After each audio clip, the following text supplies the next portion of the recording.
Hello everyone and welcome back to my channel. During this week we have been battling a few colds and lots of rain, two things that always mean it's time to put some good, warm, healing foods on the table. Though I'm grateful for all that modern medicine can provide, I feel that health and wellness start at home with some good food and know-how. I hope this video inspires you to get cozy, comfortable, and interested in what fresh foods can do when you are feeling under the weather. So let's put on our apron and head into the kitchen. I'm SB and this is SB Living.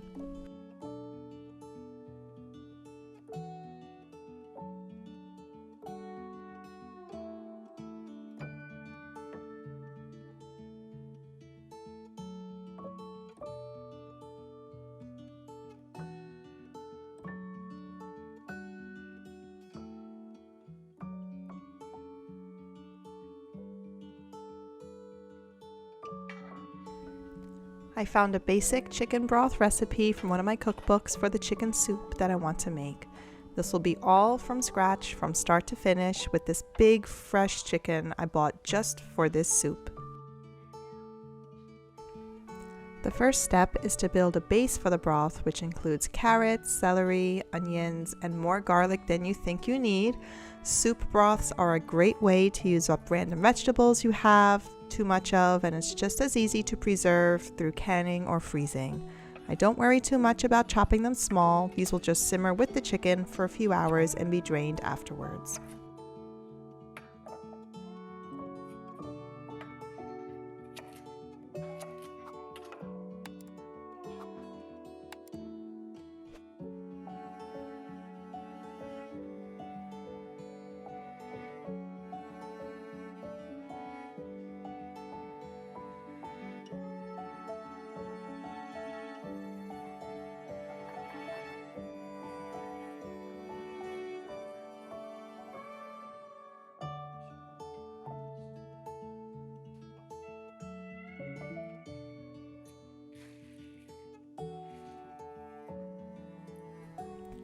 I season the broth with peppercorn, salt, bay leaves, and some thyme I dried from the garden.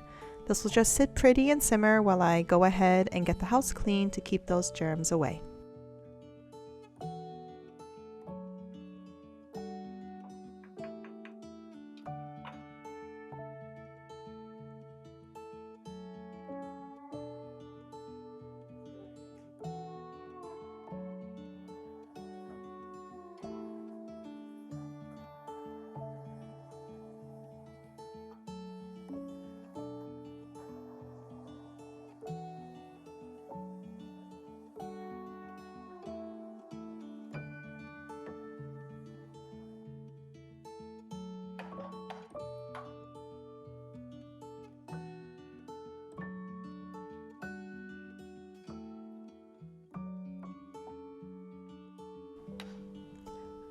I check the broth a few times, and once that chicken is falling off the bone, it's time to drain the broth and shred the chicken.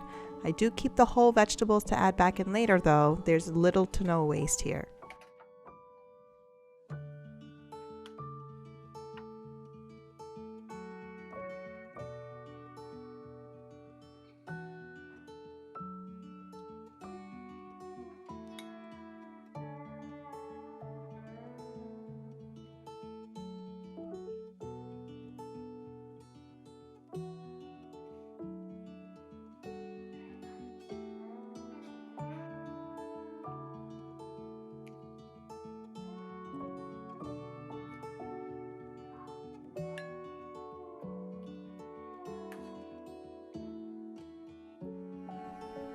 I try my best to get as many bones out of the chicken as possible and then redo the flavor profile for the soup.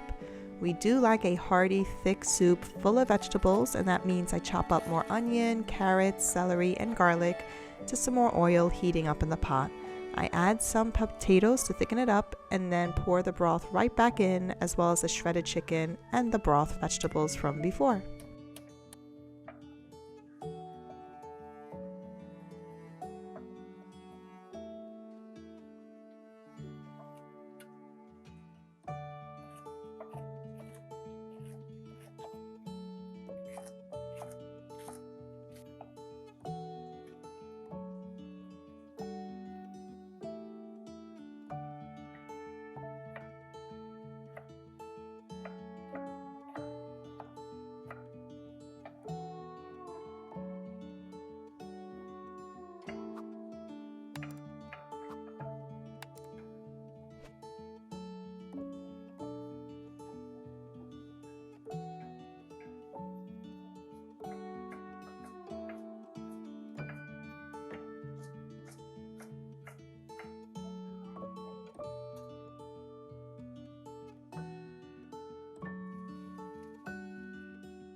This will cook for another hour or so, just until the newer vegetables are tender.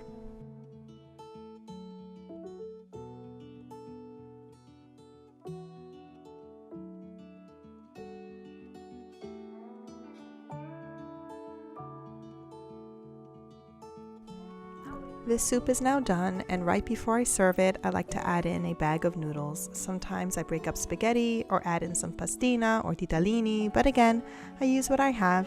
This chicken soup will help to ease all the sniffles and aches and leave bellies feeling warm and full.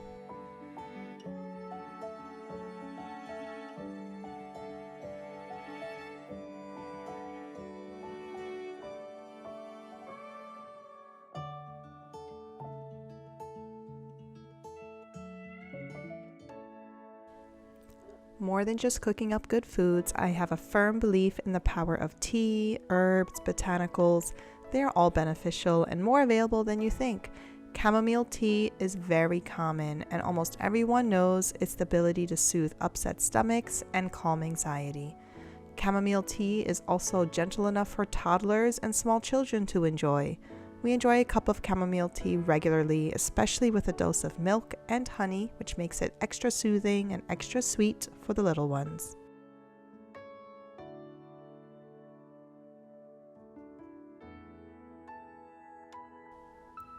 Another way we prepare tea is from the herbs we grow.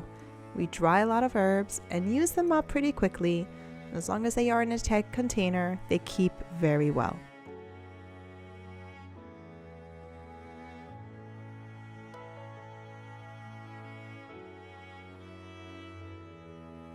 But using fresh herbs are especially nice, even ones you think are only for cooking. For example, sage and thyme. The combination is perfect for any congestion you may feel, with the sage helping to calm aches and nerves, and the thyme having natural antioxidants and soothing to sore throats.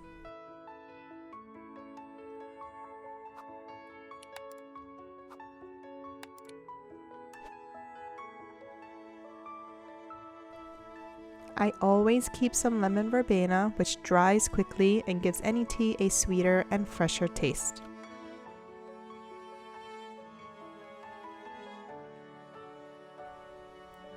Fennel fronds themselves are good for upset stomachs, especially the fennel bulb itself, which I'll show you in a bit. The fresh herbs are just placed in a teapot and hot water is poured over. They steep for a good 10 to 15 minutes.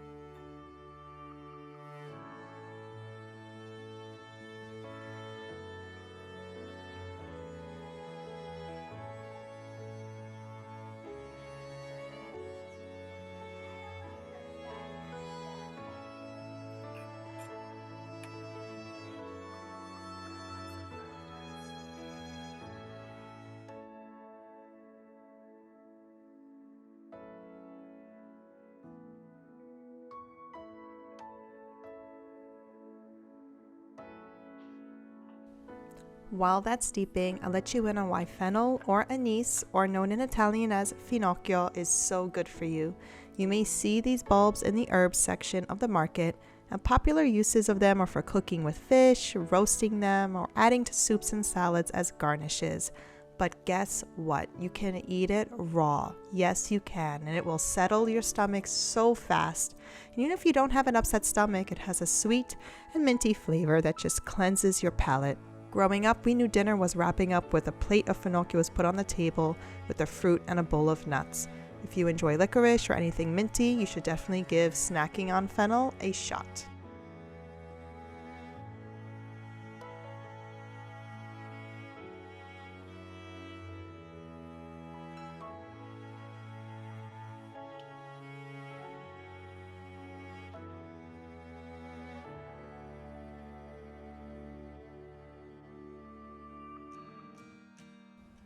When you want something to stick to your ribs and is also gentle on your body, making risotto is the way to go.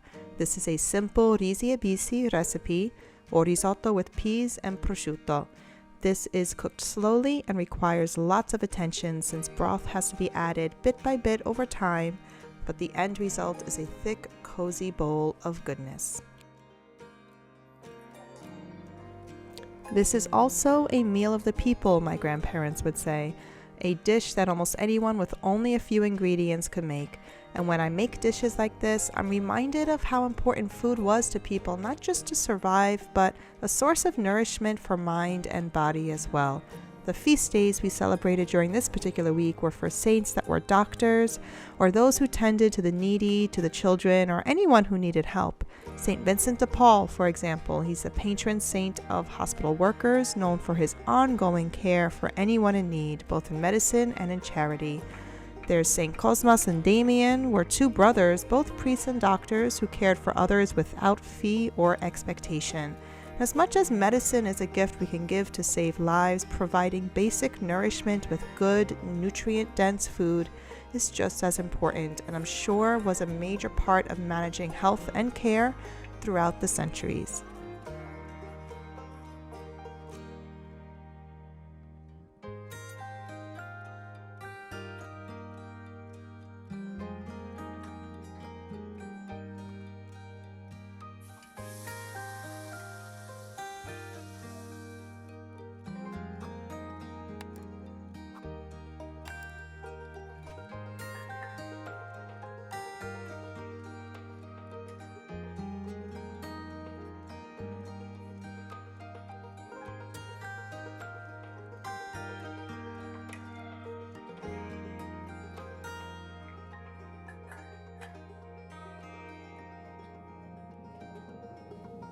The thing about risotto is that the longer and slower you cook it, the better it gets. And every so often you need to spoon a few ladles of broth or the risotto, stirring it until it's all absorbed. And just babysit it, adding the peas towards the end give a pop of color, but also a sweet addition to every spoonful. Sprinkling a good helping of Parmigiano on top has making this meal a cure for any gloomy mood.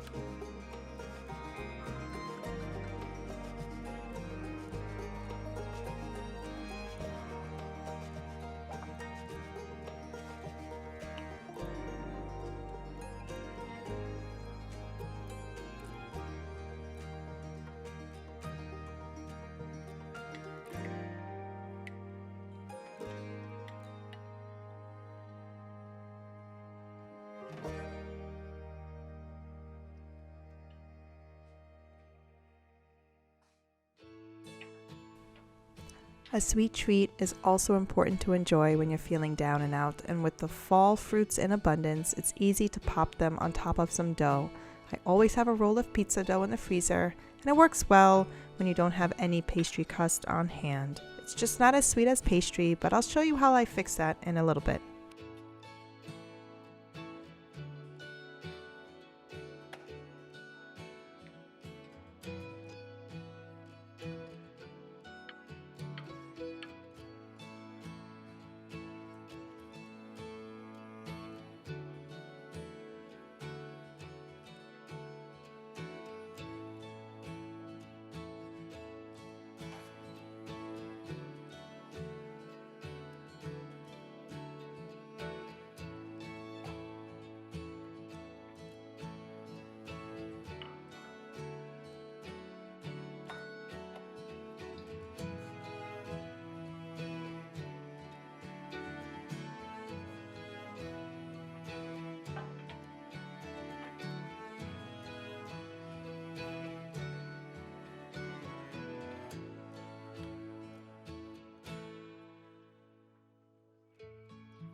Apples and pears work really well together and they bake up very nicely. I just have to slice them up thinly so that they also bake evenly.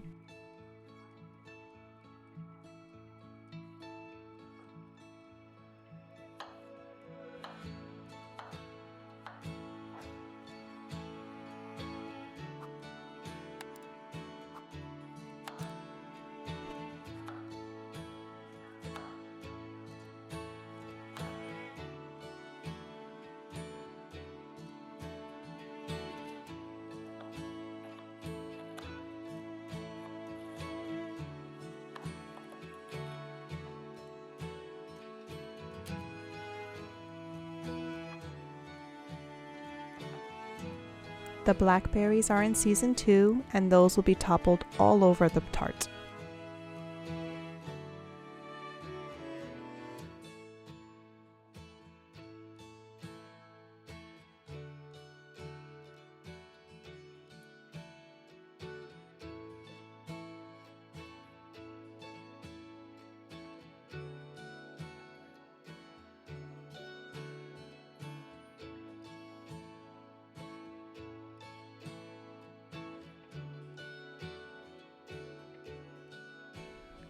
I layer the apples and pears over the dough, and once the blackberries are on top, I dabble a few small pieces of butter all over. For sweetness, I drizzle honey and sprinkle brown sugar on top.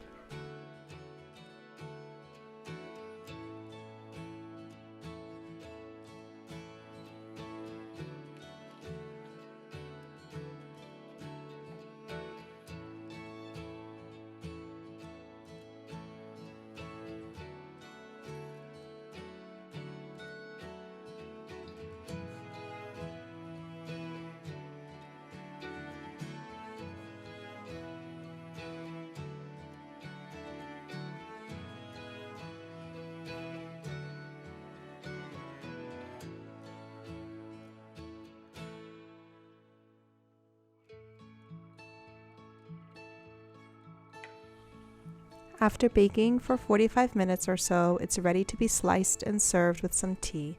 It's warm, crusty, simple, sweet, easy to enjoy, and easy to eat.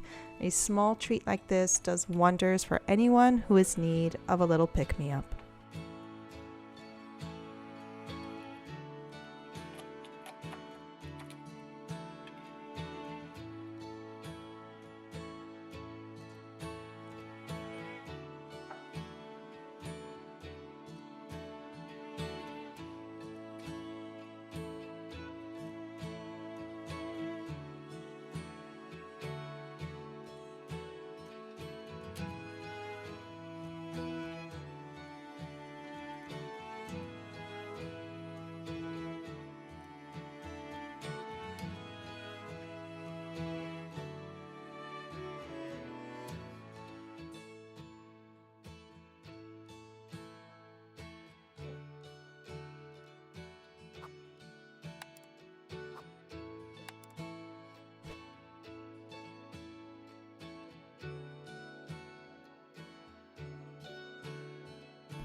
Click the next video on the screen or the playlist underneath it for more content like this one.